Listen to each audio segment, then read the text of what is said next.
Bali, nakasave ng 50 pesos yung ginamit ko yung Mobile Pay.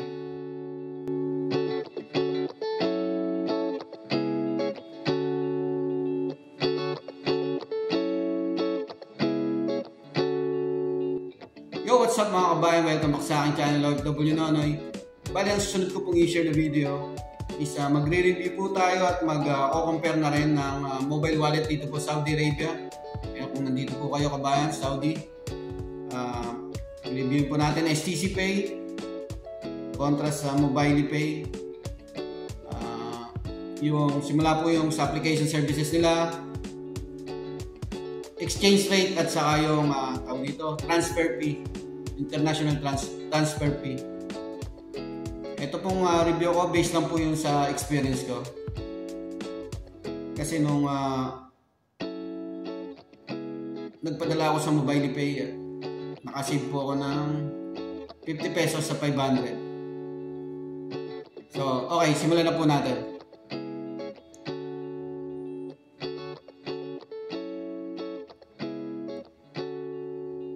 Ayan po sa paggamit ng apps naman sa services nila, halos parehas naman po, friendly user.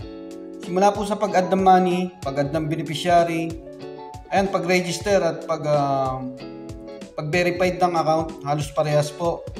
Siyempre magkakaiba lang po sila sa interface. Ayan po yung dashboard ng STC Pay. Nasa baba po yung mga andyan na po sa pinakaharap ng dashboard, add money and kata hindi naman madalas. Ito, international transfer, local bank transfer, musa need. Nasa baba naman po yung mga options, iba pang options, accounts, cards. Ayan, kung nag-apply po kayo sa Visa card ng STC Pay, market. Ayan, pwede po kayong order dyan. Dito naman sa more, ayan po, andyan po yung ibang profile information natin. Settings. Balik tayo sa dashboard. Check naman po natin yung Mobile Pay, dashboard ng Mobile Pay. Ayan, parehas pong safe gamitin tong dalawang mobile wallet na to. Ayan, kita nyo naman yung dashboard nila, halos parehas. Nasa baba yung ibang option. Dito lang yung sa pinaka front ng Mobile Pay. I-click nyo lang yung see all, makikita nyo na yung lahat ng services nila. So halos parehas din lang yan. Pag mag-add kayo ng money, ayan, pag nag-add ng money sa mobile, i-click nyo, lalabas na rin dyan yan. Pag nag-add kayo ng money dito sa mobile, sa STC Pay naman, ayan, parehas din lang yan. Debit or credit card, bank transfer.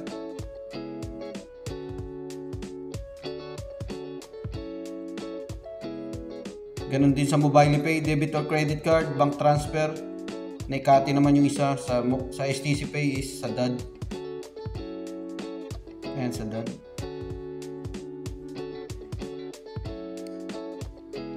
Pag mag-add naman ng international transfer, yung beneficiary sa STC Pay, click nyo lang yan. Add new recipients. Ayan, may video po tayo kung paano mag-add nyan.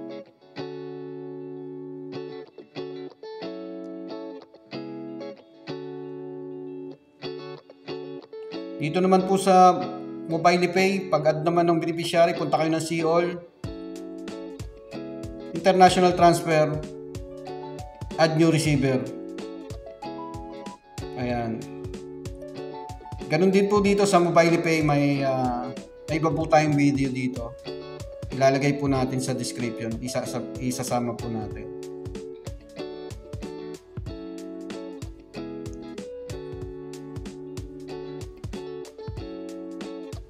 Yan, i-compare naman po natin yung exchange rate nila. Real time po yan ngayon. Tayo sa international transfer. Example po, magsisend po tayo. Dito po kasi nakikita na kagad sa Mobile Pay. Ayan po siya, yung equivalent. Ayan, makikita nyo kagad dyan yung conversion, exchange rate, 1 Saudi Riyal. Ito po kagandahan sa MobilePay. Ito po yung nakita kong advantage niya. Mamaya makikita nyo po sa STC Pay pag binuksan ko. At saka ito pang isa, yung charge po dito, ang charge na lang is 8.05. Sa STC Pay po is 17. So magkano yun? Yan, 14.96 po dito sa MobilePay.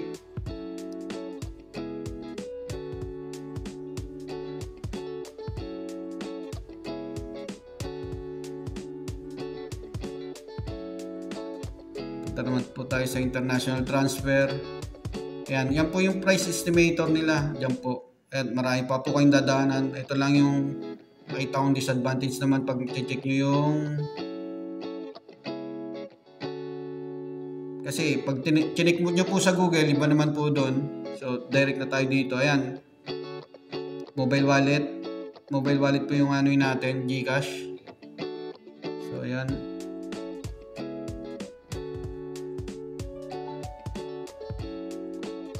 So, 0.10 halala po yung diferensya. I-compute natin kung magkano po yung magiging ano natin dyan. Masisave natin.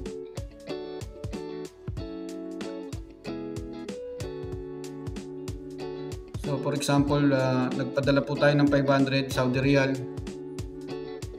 Gamitin po natin itong sa STC Pay muna.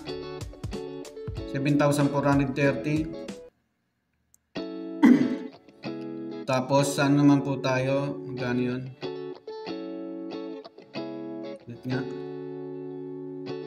500 times 14.86 equals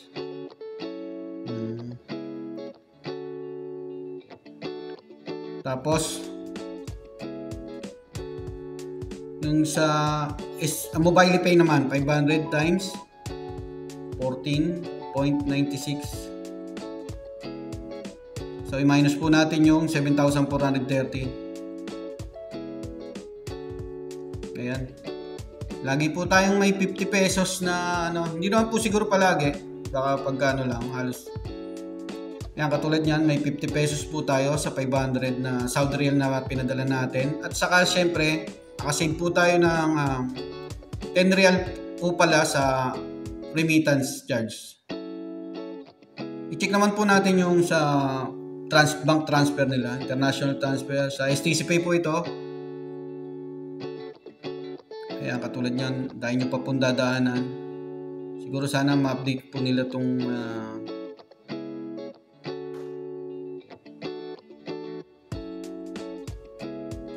ayan, bank transfer, transfer to bank account.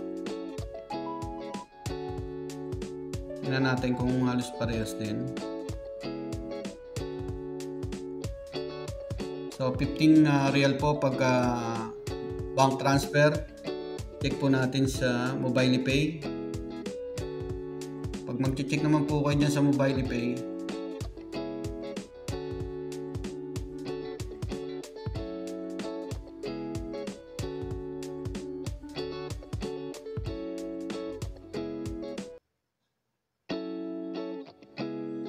wala pa po kasing naka-add dito na ano, yan. Diyan nyo po makikita yan. Ayan, pare-parehas lang po yung pati sa mobile wallet nila, yung exchange rate nila. Kahit sa MoneyGram, ganoon din. Ayan, siguro pagka ano, bank transfer po yung sesendan nyo, pwede nyo pong gamitin ng STC Pay. Pagka mobile wallet naman, dito naman po kayo sa MobilePay. Para lang po yun sa akin, kung idea lang po yun. So ayun mga kabayan, yun lang po yung mga nakita kong mga pagkakaiba ng STC Pay at MobilePay. Ayun mga kabayan, maraming salamat. Sana po nakatulong po itong video na ito. Kayo na pong bahala kung ano po yung gagamitin yung mobile apps.